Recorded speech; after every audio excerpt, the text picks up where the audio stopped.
Hello बच्चों, चलिए प्रश्न को समझते हैं। चक्रीय प्रक्रम से आप क्या समझते हैं? एक उचित पीवी आरेख खींचकर यह प्रदर्शित कीजिए कि चक्रीय प्रक्रम में एक ऊष्मागतिक निकाय द्वारा किया गया कुल कार्य वक्र से घिरे क्षेत्रफल के बराबर होता है। इस प्रश्न में हमें दो प्रश्न दिए गए हैं, जिसमें एक में तो हमें बताना है कि चक्रीय प्रक्रम क्या होता है, तथा दूसरे में हमें बताना है कि पीवी आरेख में खींचकर कि किया गया कार्य वक्र द्वारा घेरे गए क्षेत्रफल बंद वक्र द्वारा घेरे गए क्षेत्रफल के बराबर होता है।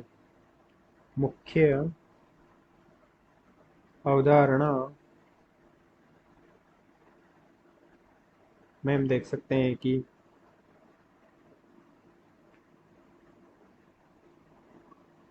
चक्रीय प्रक्रम ऐसा प्रक्रम होता है जो विभिन्न परिवर्तनों से गुजरता हुआ पुनः अपनी प्रारंभिक अवस्था में लौटता है।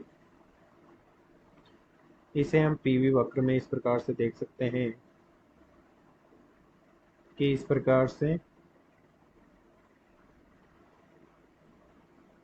एक वक्र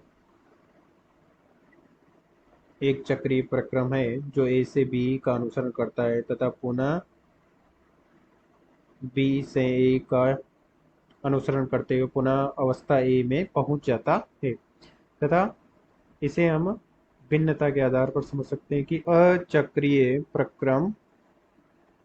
पुनः प्रारंभिक अवस्था में नहीं लौटता है, जिसे इस प्रकार से देख सकते हैं कि पीवी वक्र में इस प्रकार से ए से बी में गया, परंतु वो पुनः वापस नहीं लौटा।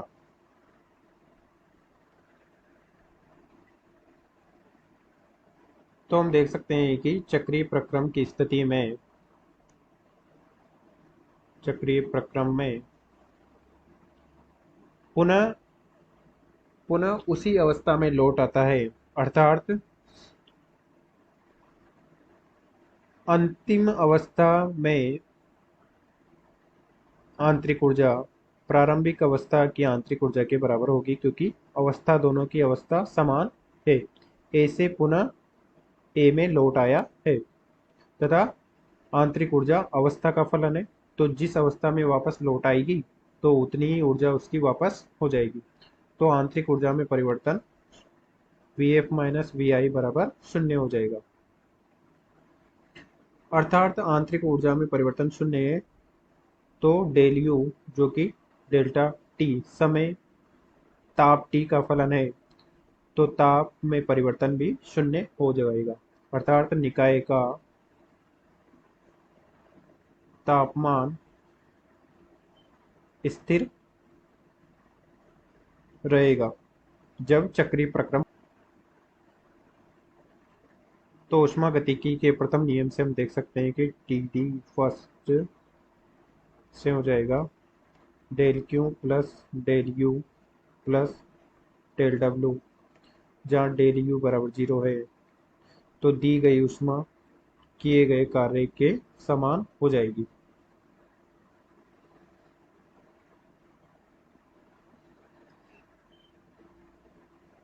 अब हम देखते हैं कि पीवी आरेख में किया गया कार्य पीवी वक्र में के द्वारा घेरा गया क्षेत्रफल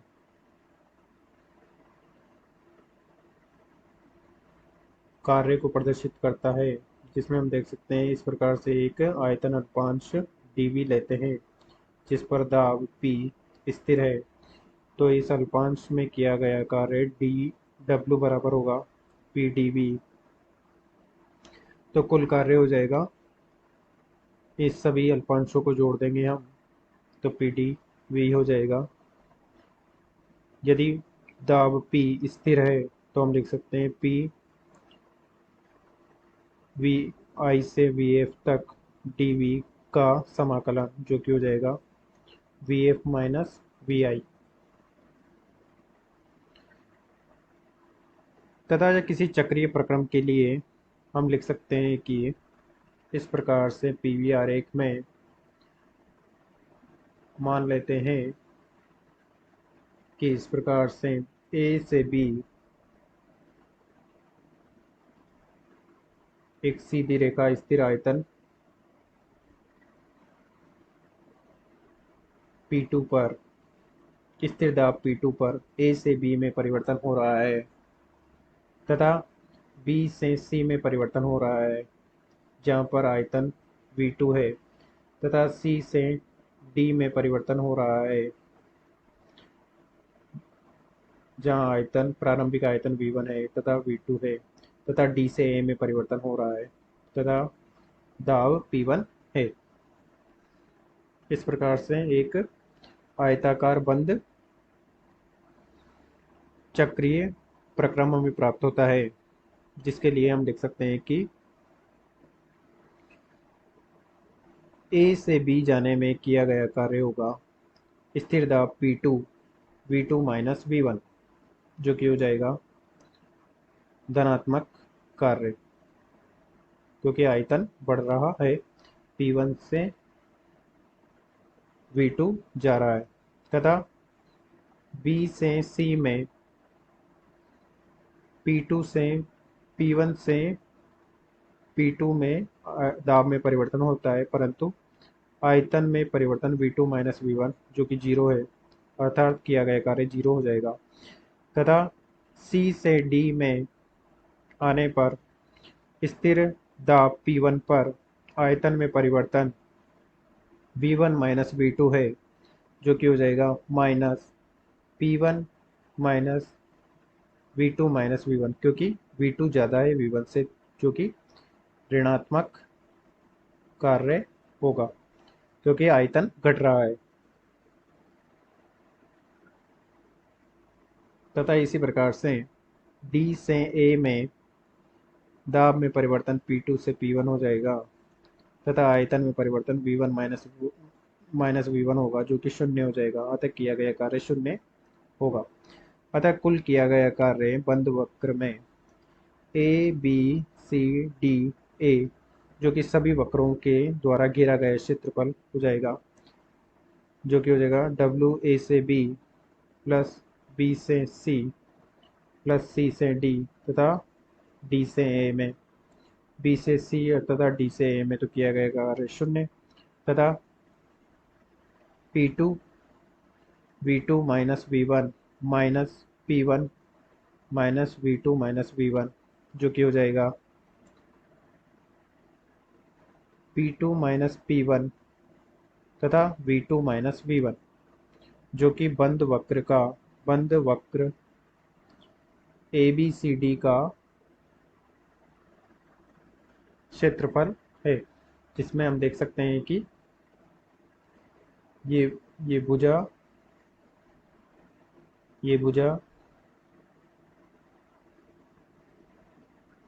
DC बराबर हो जाएगी V2 माइनस V1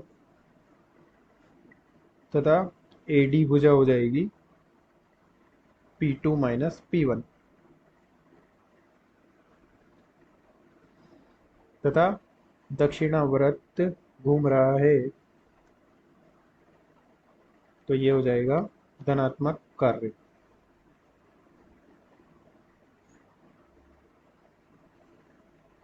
अतः दिए गए प्रश्न को हमने सिद्ध कर दिया है। आशा करते हैं आपको समझ में आया होगा। धन्यवाद।